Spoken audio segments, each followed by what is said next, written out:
Hey, is that folk music that you play there? What is that? How do you call that folk music? I think it was Studs Terkel who asked Big Bill Brunzi, did he consider his blues music to be folk music? And Big Bill says, well, never heard no horses.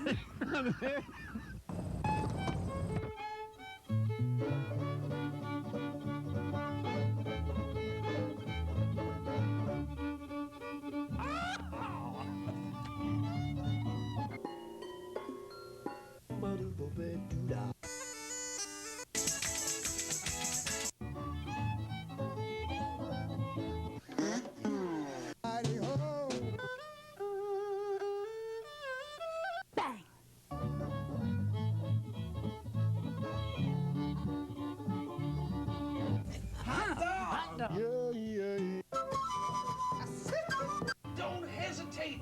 It could be your ticket to a new tomorrow.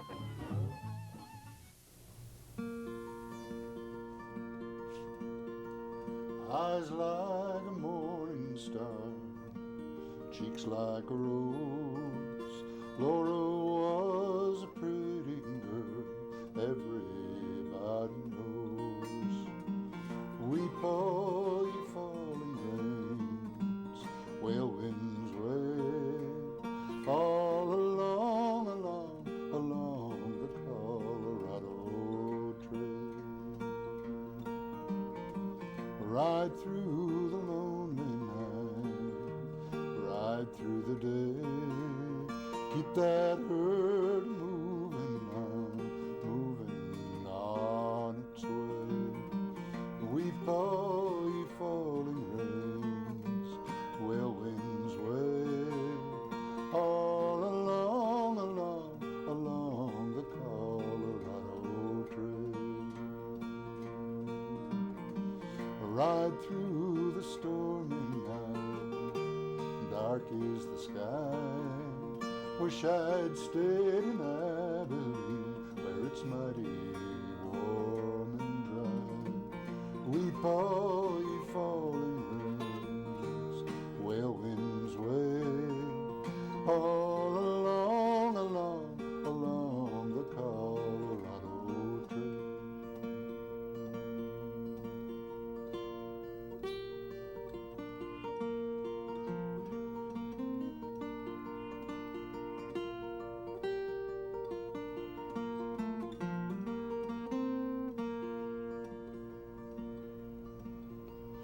Face like a prairie flower, laughing all the day.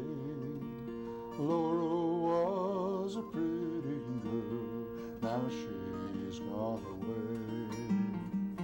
Weep all ye falling rains, whale winds wail, all along the Colorado Trail. All along the Colorado Trail. All along the Colorado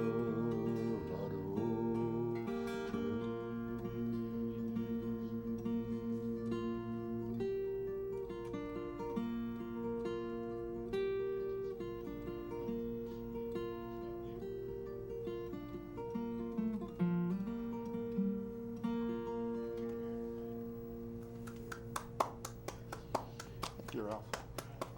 Very nice, very nice. The show is Horses Sing None of It. My name is Ralph Litwin, and you'll notice that we're not in our usual studio with our usual backdrop. That is because they turned the air conditioning off there, and we didn't want to miss out on this special guest, so we're in a secret location somewhere beneath the Earth's surface, somewhere in New Jersey. You just gave it away. New Jersey is a big state. Yeah, I suppose it's not a secret though anymore. How you doing? Good. Our guest is 25 years experience in music journalism, singer-songwriter Scott Alarik. Great to be here, Ralph. Thanks. Good to have you. Yeah. And you've just published a novel that's based on the folk music scene. Yeah. Yeah, so far as I know, it's the first novel that's completely set in the modern folk world. There have been books that have had, references of folk music and stuff, but as far as I know, even during the '60s, nobody did, and so I figured it's about time, and you have to be a folkie to do it. So it's a love story. It's called Revival, a folk music novel, and it's a love story set in the Cambridge folk scene. That's where I'm from, Cambridge, Massachusetts.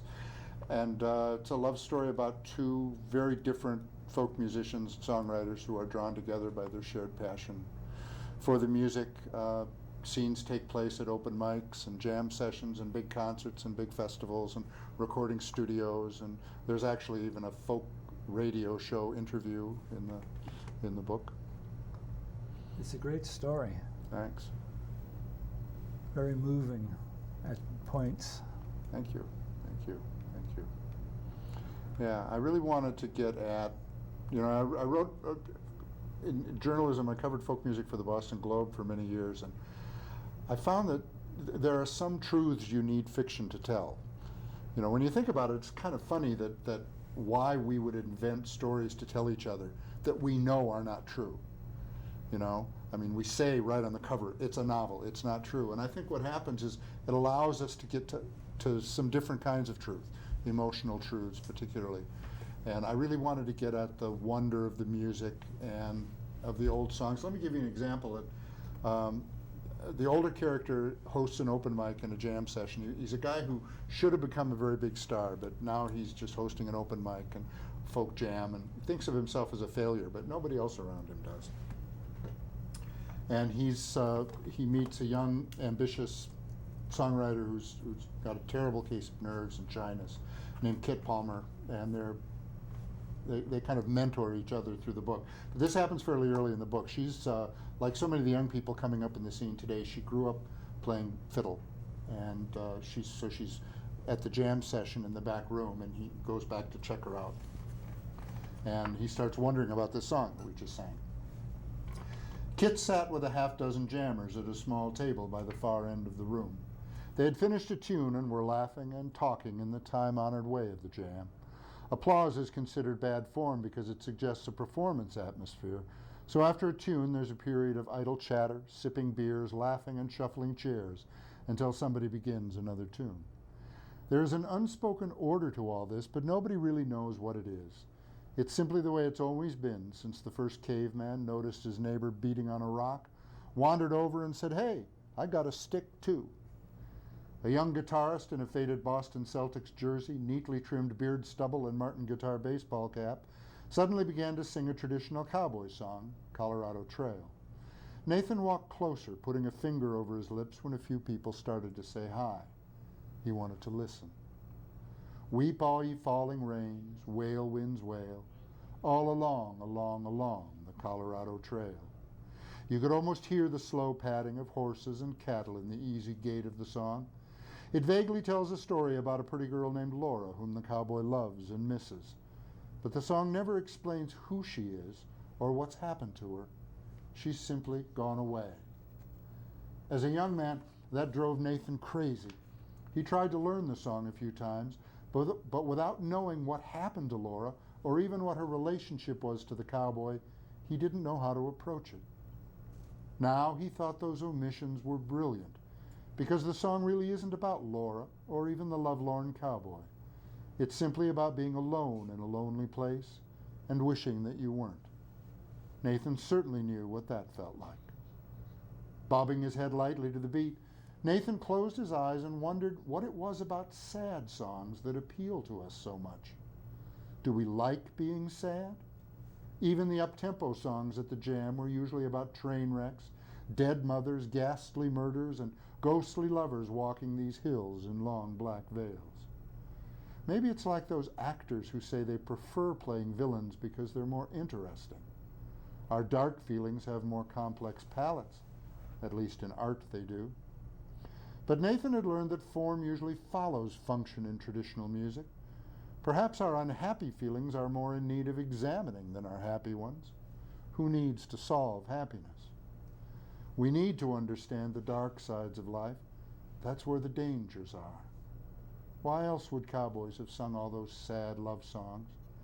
It was the one time they could display their inner selves, explore their feelings, and share them with friends.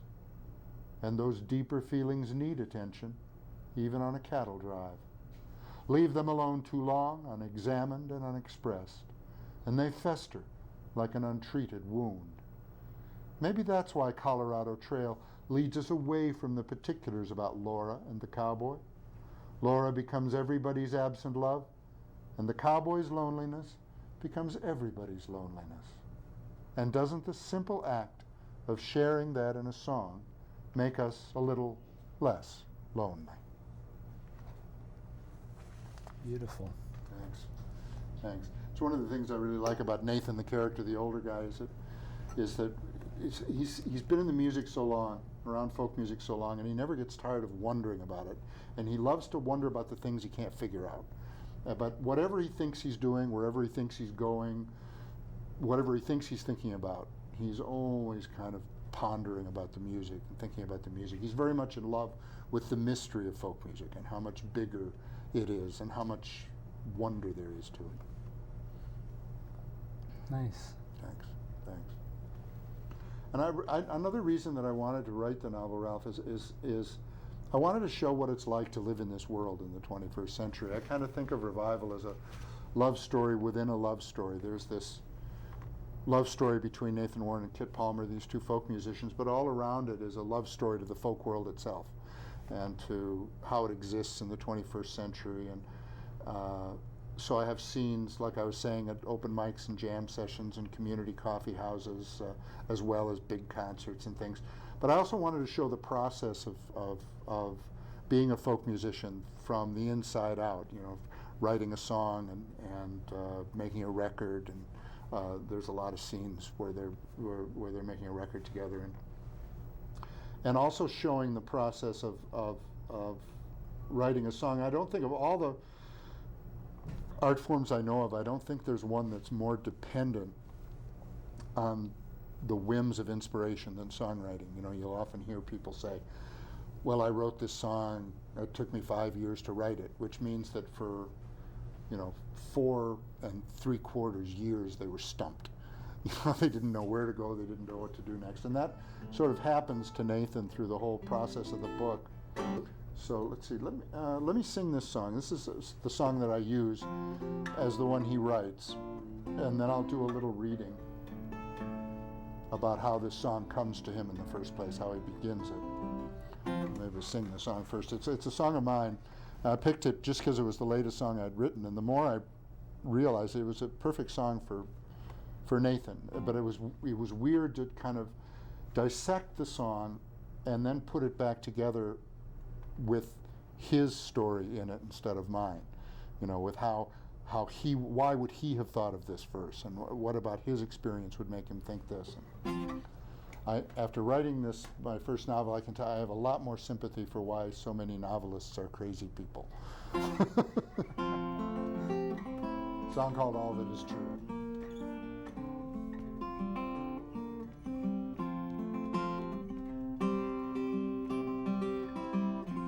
Make me well, someone, break the spell that's kept me down since first I fell.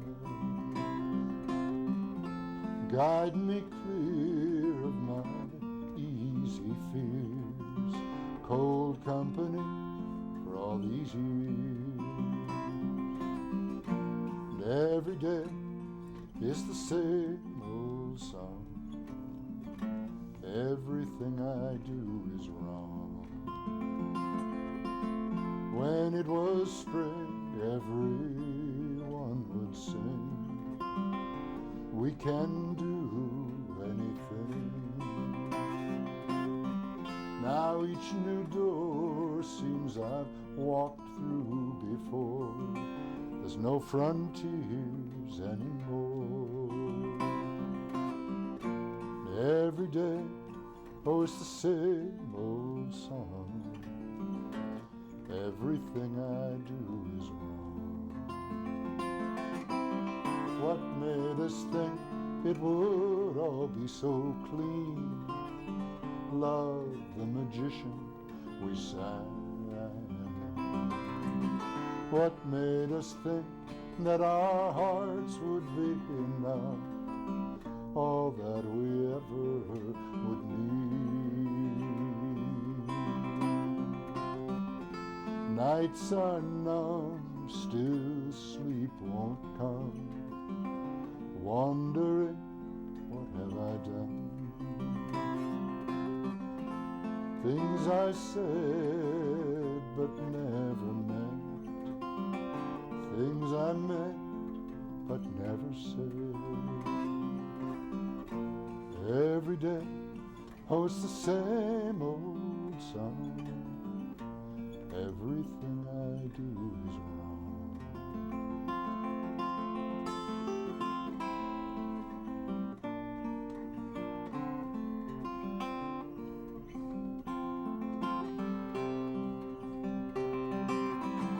What made us think it would all be so clean? Love, the magician, we sigh. What made us think that our hearts would be enough, all that we ever would need? Day on day, live the same old way, never motion, never change. All that is true, and the only way through is to find my way back home to you.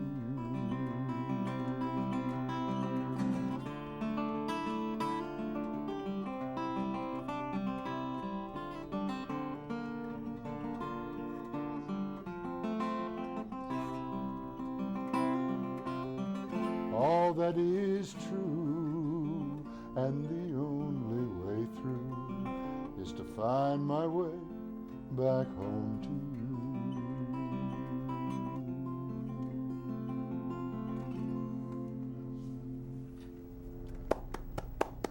Beautiful song. Thanks. It's nice to hear the melody Thanks. Oh yeah, that. after yeah. having read it in the book. Yeah. Actually, what we have now is on our website. There's an iTunes playlist of all the songs in the book, and one of the guys that helped me with it, B.J. Mansuetti, did a great job of finding the authentic folky singer-songwriter version of Rudolph the Red-Nosed Reindeer. He actually found a version of Johnny Marks, the guy who wrote it, singing it, and it not only sounds like, you know, a songwriter singing his own song, but it's perfect for this song because he's not a great singer, and the song is not done by a great singer in the book. But anyway, now here I'll do this little snatch from the. We should let folks book. know how they can find out more information about your book and your recordings. Oh, okay. Yeah, my website is scottalarik.com. That's SCOTTALARIK. But if they have trouble remembering that, Revival Novel. Just remember revivalnovel.com. That'll get you to the same place. So, and then they can find that iTunes playlist. And some of these readings are there to download too, if people want to hear them for themselves. And here is how this song begins in the book. Nathan was sweeping the kitchen floor, humming quietly to the slow swish of the broom. He stopped suddenly, realizing he was remembering the melody to an old unfinished song. He hadn't thought of it in years, but always meant to finish it someday. Why had it come back to him now? He walked into the living room, picked up his guitar, and sang the first two lines. Make me well, someone break the spell that's kept me down since first I fell. He sang it again and laughed, remembering the self-pitying lament he'd tried to write after that opening couplet. Pompous young twit. He hadn't even liked the girl who inspired it. He just hadn't liked the idea of her dumping him. It had been nothing but vanity, pure, foolish vanity. No wonder he couldn't finish it. It wasn't true. Maybe that's why it came back to him after all these years. Maybe he'd grown up enough to know what to write after those first two lines.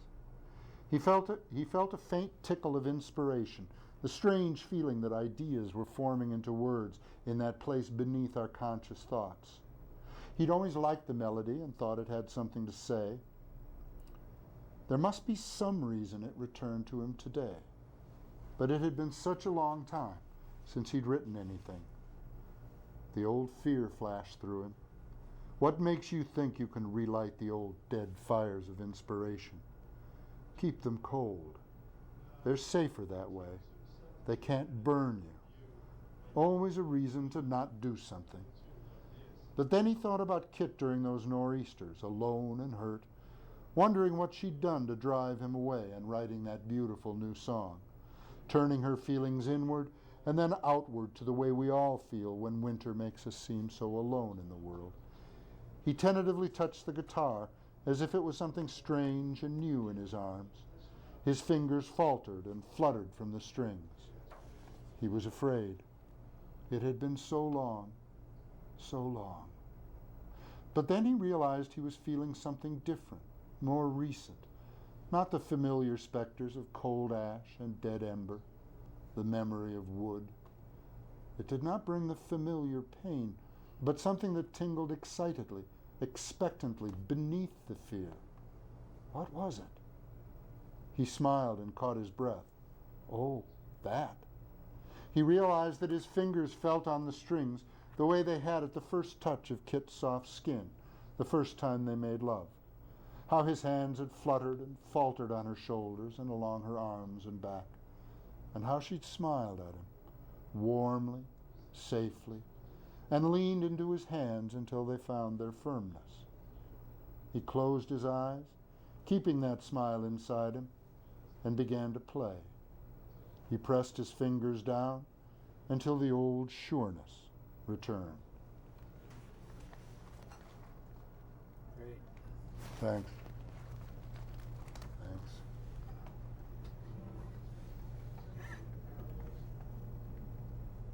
Now there's something that's not on our agenda, but I'm curious. It says in your bio that you were a Vietnam War draft resistor and Yes. spent 18 months in federal prison. 19. I count 19. every one of them. Yeah, 19 months. Yeah, that's all they'd let me do of a 2-year sentence. It was called flatting out a 2-year sentence. Yeah. Yeah. 1971, 72. Can you talk more about that experience? Well, it was a big chunk. I mean, I turned 21 doing it. So, I mean, if you think back and, you know, when you're 20, 21, 22, 6 months is a lifetime. So it was a big chunk of my life. And then you count in 2 years of doing the trial and all of that. Basically, it took up from 18 to 22 of 18 to 22 of my life. But I'm glad I did it. I was resisting the draft as much as the war. I mean, I thought the two were linked, but I felt that especially in a time when there's no war, or when there's no declared war, the idea of a peacetime draft is just something that a free society can't do. I mean, if the government can just sweep you off the street whenever it says it needs to, and turn you into its employee, essentially, then we're not, you know, the government isn't the servant of the people. We're living by their leave. That was kind of the way I felt about it then, and still do. But it was a hard. Actually, I'm working on a book about it right now. So Revival kind of showed me how to maybe be able to tell the story. Great. We'll Yeah. look forward to that. Thanks. What do you have for us next? Well, as much as this was a novel, very much a novel, a love story, and a story about being a musician, I couldn't get through the whole novel without figuring out a way to wiggle in some of my favorite true stories about folk music. One of the things I love about folk music is that it's so much about real people and real things. So this is my all-time favorite true story about folk music. And I'll go from that right into, if I had to pick one all-time favorite American folk song, it would probably be the one I'll do right after this. And you can join me, I think, on some harmonica on that. Fame is a funny duck in the folk world. Folks' notion of fame has always been both larger and smaller than the kind of fame pop culture celebrates. Nathan wanted to explore that in one of the classes because it showed some essential demarcation points between folk and the mainstream music industry. He knew a couple of stories that fit the bill. In the 1970s, Pete Seeger was invited to sing in Barcelona, Spain. Francisco Franco's fascist government, the last of the dictatorships that started World War II, was still in power but declining. A pro-democracy movement was gaining strength, and to prove it, they invited America's best-known freedom singer to Spain. More than 100,000 people were in the stadium where rock bands had played all day, but the crowd had come for Seeger. As Pete prepared to go on, government officials handed him a list of songs he was not allowed to sing. Pete studied it mournfully, saying it looked an awful lot like his set list, but they insisted he must not sing any of these songs. Pete took the government's list of banned songs and strolled on stage. He held up the paper and said, "I've been told that I'm not allowed to sing these songs." He grinned at the crowd and said, "So I'll just play the chords. Maybe you know the words. They didn't say anything about you singing them." He strummed his banjo to one song after another, and they all sang. 100,000 defiant freedom singers breaking the law with Pete Seeger, filling the stadium with words their government did not want them to hear, words they all knew and had sung together in secret circles for years. What could the government do? Arrest 100,000 singers?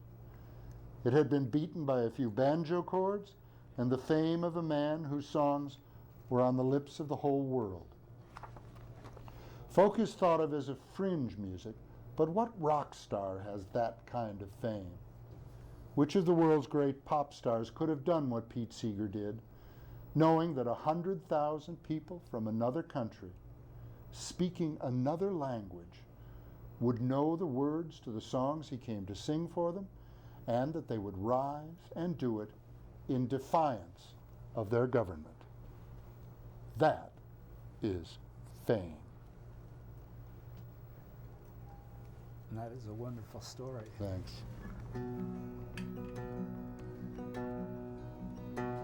As I walked out in the streets of Laredo, I walked out in Laredo one day. I spied a young cowboy all draped in white linen, draped in white linen, cold as the clay. I see by your outfit that you are a cowboy. These words he did say as I boldly stepped by.